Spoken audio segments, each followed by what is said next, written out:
Thì mình không biết là bạn đã từng đi bao nhiêu quốc gia rồi, ăn đồ ăn của bao nhiêu nước ở trên thế giới, cũng như là thân bao nhiêu người nước ngoài để cuối cùng rút ra cái kết luận như vậy.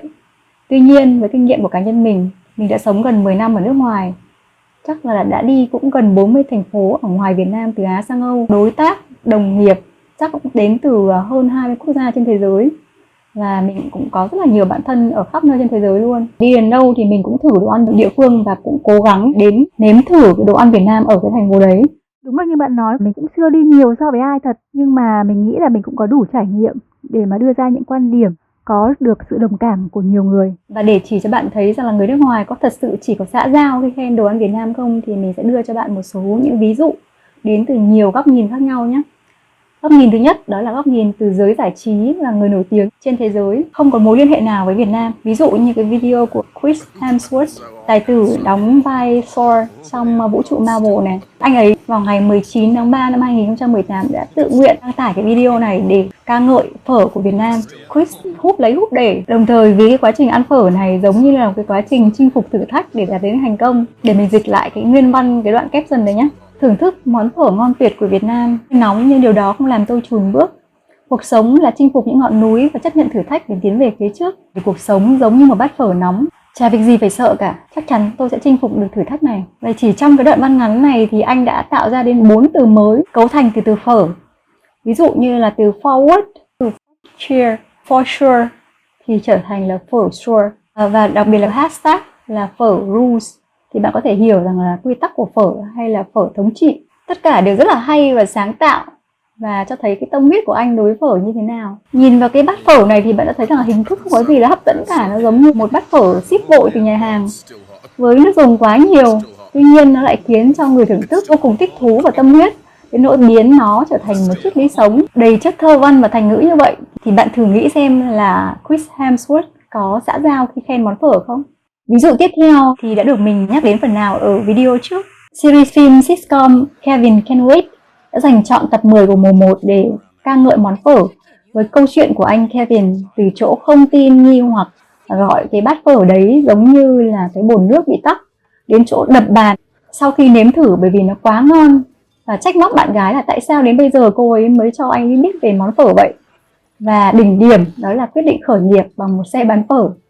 Đây là một series phim của Mỹ được sản xuất bởi đài CBS và trong cái tập 10 này cũng không có một nhân vật người Việt Nam nào liên quan cả.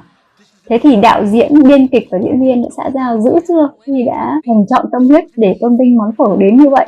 Nói về góc nhìn của người nổi tiếng đối với ẩm thực Việt, chúng ta không thể không nhắc đến góc nhìn của những đầu bếp nổi tiếng thế giới đối với ẩm thực Việt. Trong khi một vài đầu bếp tương lai người Việt chê đồ ăn Việt không thể vươn tầm thế giới, thì những đầu bếp hàng đầu như Gordon Ramsay hay Anthony Bourdain đều rất đam mê ẩm thực Việt, hết lòng quảng bá đồ ăn Việt. Dù họ không có mối liên hệ trực diện nào với Việt Nam, và dù độ phổ biến của đồ ăn Việt vẫn còn khá hạn chế trên bản đồ ẩm thực thế giới. Trong video lần trước, phần comment các bạn đã nhắc nhiều đến ví dụ Gordon Ramsay với các tập phim về ẩm thực Việt, các video dạy nấu ăn món Việt và những lời khen có cánh của ông với truyền thông thế giới về đồ ăn Việt. Đặc biệt, ông đã gọi Việt Nam là The World's Top Food Destination, địa điểm ẩm thực hàng đầu thế giới. Một đầu bếp nổi tiếng thế giới khác là Anthony Bourdain đã từng phát biểu với truyền thông thế giới nhiều lần rằng Việt Nam là một trong những nơi ông yêu thích nhất trên trái đất, và tinh hoa cũng như sự phức tạp của đồ ăn Việt Nam không kém cạnh gì ẩm thực các nước châu Âu. Anthony không những quảng bá những món nổi tiếng của Việt Nam mà còn tìm tòi và giới thiệu rất nhiều món ăn vùng miền Việt Nam ra thế giới như bún bò Huế, bún bò giò heo. Một đầu bếp người Mỹ gốc Việt đã từng nói về sức ảnh hưởng của Anthony với cô như thế này: Anthony đóng một vai trò quan trọng trong việc đưa ẩm thực Việt Nam lên bản đồ ẩm thực thế giới và làm tăng niềm tự hào của tôi về quê hương, ẩm thực và văn hóa của mình. Khi tôi quyết định trở thành một đầu bếp và còn chưa biết mình muốn được biết đến với loại đồ ăn nào, tình yêu của Bourdain dành cho món ăn Việt Nam đã giúp cho tôi tìm thấy nền ẩm thực đặc trưng mà tôi sẽ chọn để phát triển sự nghiệp của mình. Đó là ẩm thực Việt với ảnh hưởng toàn cầu. Đam mê và quảng bá nhiệt tình, hết lòng của những đầu bếp nổi tiếng hàng đầu thế giới này đối với ẩm thực Việt. Một nền ẩm thực vẫn còn có vị trí vô cùng khiêm tốn trên bản đồ ẩm thực thế giới. Phải chăng cũng là vì xã giao? Ok, gói lại celeb nhé. Bây giờ chuyển đến người thường này. Mình có rất là nhiều người bạn nước ngoài chỉ được mình làm cho ăn món chả giò, gỏi cuốn hay là bánh bao Việt Nam có vài lần thôi. Thế nhưng khi mà không sống gần mình nữa thì các bạn ấy đã nằng nặc đòi mình công thức để tự làm ăn ở nhà vì nó quá ngon. Đây ví dụ điển hình là bạn Laura này. Bạn ấy nghiện chả giò và gỏi cuốn, và bạn ấy đã tự làm rất nhiều lần rồi. Và mỗi lần như thế thì đều quay lại quá trình hoặc là chụp ảnh để gửi khoe với mình hoặc là tag mình trên Facebook. Điều đó xảy ra rất là nhiều lần trong hơn 10 năm bọn mình quen nhau. Và cái hình ảnh mà các bạn đang thấy đây là video và những cái bức ảnh mới nhất Laura mới gửi cho mình gần đây thôi, để khoe với mình rằng là bạn ấy lại làm chả giò ở nhà để đãi bạn bè. Mình tưởng xã giao là chỉ khen qua loa rồi sau đó là tránh nhắc đến, chứ lại làm liên tục với khoe mình như thế thì đã xã giao dữ chưa? Còn đây là cậu bạn người Đức của mình đang sống ở Ireland. Thì sau một chuyến du lịch tại Việt Nam á, thì bạn ấy không những nghiện phở mà còn nghiện cả bia Việt Nam, là bia Sài Gòn và bia 333 nữa. Bạn ấy làm việc cho Google ở thành phố Dublin, gần như là tuần nào cũng đi ăn phở và uống bia Việt Nam cả.